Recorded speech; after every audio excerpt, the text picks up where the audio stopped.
How to move on from a relationship post breakup. Hey guys, my name is Danny and I'm your life and relationship coach. And today, obviously, I wanted to talk about a subject that is a heavy one, right? It's a sensitive topic for a lot of people. If you are in this circumstance, first and foremost, I completely empathize with you. I know how difficult this can be. Being in a situation in which you have broken up with your significant other, and you are at a phase or at a place where moving on is either the only option or the option that you have decided to pursue. And it can be difficult to navigate, right? There's a lot of emotion that's going on here. There's a lot of thoughts that are kind of floating around in your mind. And it's very possible, depending on your circumstance or your situation, that you have not fully cut contact with your ex. Maybe your ex continues to try to reach out. Maybe you continue to try to reach out to your ex. Whatever the situation may be, right? It is difficult no matter what. And I wanted to validate you and help you to understand that your pain is real and it's understandable. The only thing is that you cannot avoid the pain, right? You have to go through it. If we try to compartmentalize, if we try to sweep it under the rug, if we try to ignore it, it's only going to come out in later on down the line. It's going to come out in different ways. And at the end of the day, if you are ending this relationship and you are moving on from it, you don't want to carry that emotional baggage into the next relationship. So how do we effectively, how do we productively move on, right, from a relationship? The first thing that you have to do is accept the reality of your situation, right? So first and foremost, accepting the reality. We have a tendency of trying to rationalize everything. Even if it is irrational, our brains will do its best to rationalize a situation. And it's so important to take a step back and evaluate and reflect and understand what the circumstance and the situation actually is. You know, have you been unhappy for a really long time? Have there been issues in the relationship that led to the breakup? Did you try multiple times to make it work and it was not working? Have you fallen into a pattern where you break up and you get back together and you break up and you get back together? And at the end of the day, are you satisfied with yourself? Are you satisfied with the dynamic of the relationship? And does your heart feel safe with this individual? And if the answer to all of those things is obvious, right? You know, does your heart feel safe? No. Have you fallen into a pattern where you break up and you get back together consistently? Yes. You know, have you felt alone in the relationship for a long time? Yes. If all of the answers point towards it's time to move on, then accepting that reality is the first thing that you have to do. The second thing is allowing yourself to grieve, right? Allowing yourself to process the emotions. If you do not allow yourself to grieve, if you try to brush everything off, if you try to deflect, if you try to convince yourself that you are a strong individual and you can move on and you don't have to do anything in regards to the emotional aspect of things and you're over it, I don't necessarily recommend this, right? Every person is different. Every individual, how they process pain, how they process trauma, how they process a breakup is different. But what I recommend and what I advise is to allow yourself to grieve. If you have to cry, cry. If you're angry, get angry. If you're frustrated, yell into your pillow, punch your pillow, do whatever you have to do to get those emotions out. If there is a trauma that's attached to the relationship, right? Maybe you have some childhood trauma that you have not dealt with, and you know it would come out and at certain points in your relationship as a trigger point, and you have not dealt with that. Maybe seeking the help of a licensed clinical psychologist who can help you unpack and debrief from those experiences, right? Processing, that is a very, very big part of this. Again, if you don't allow yourself to grieve, it's going to be very hard to move on from the situation. And what it will actually do is it'll prolong the pain. It'll prolong the process because you will doubt yourself every step of the way. And you will feel like there are emotions that are unresolved. There are things that you have not gotten closure on.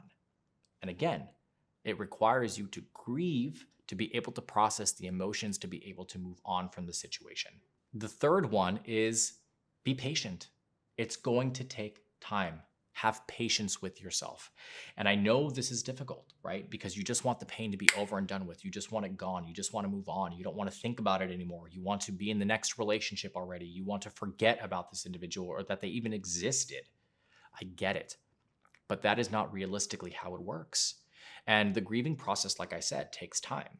And there are going to be days where you have a good day, and there are going to be times where you have a bad day. That is a natural part of the process. And on the days that you have bad days, it's okay. Forgive yourself. Allow yourself to stay in that bed. Allow yourself to have a lazy day. Allow yourself to have an emotional day, but don't get stuck in it, right? Tell yourself, okay, I had my day. Tomorrow's a different day. Tomorrow's a new day. Tomorrow, I'm going to be more productive. Tomorrow, I'm going to be more positive. Tomorrow, I'm going to get up and try something new, right? And again, this will fluctuate back and forth. And in the very, very beginning, fresh post breakup, you are going to have more bad days than good. But as time goes on, that will start to balance itself out. And then you'll start to realize that you're having a lot more good days than bad.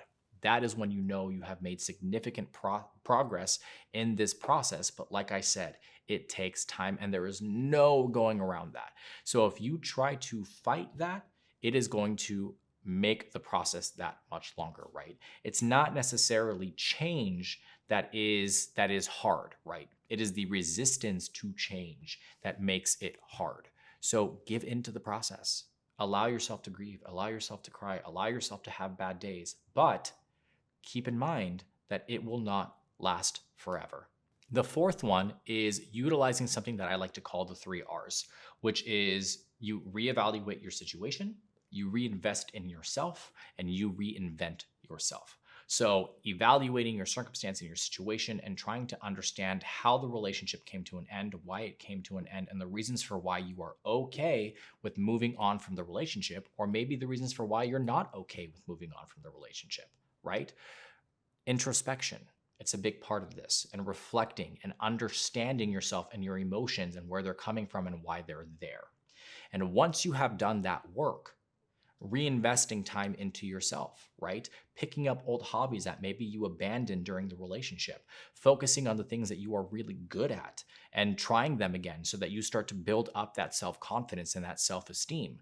And when you get really good, when you get to a place where you feel more fulfilled, you feel better about yourself, your self-confidence is back to the way that it used to be, or at least close to it, that is when you know you have evolved. That is when you know that you have reinvented yourself and you're the 2.0 version of yourself.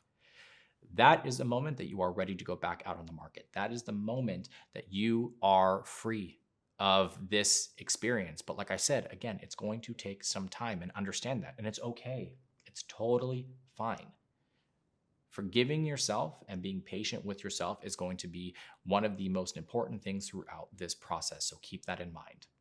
And the last and final thing is building a support system, right? Building a network of individuals around you that are going to build you back up again.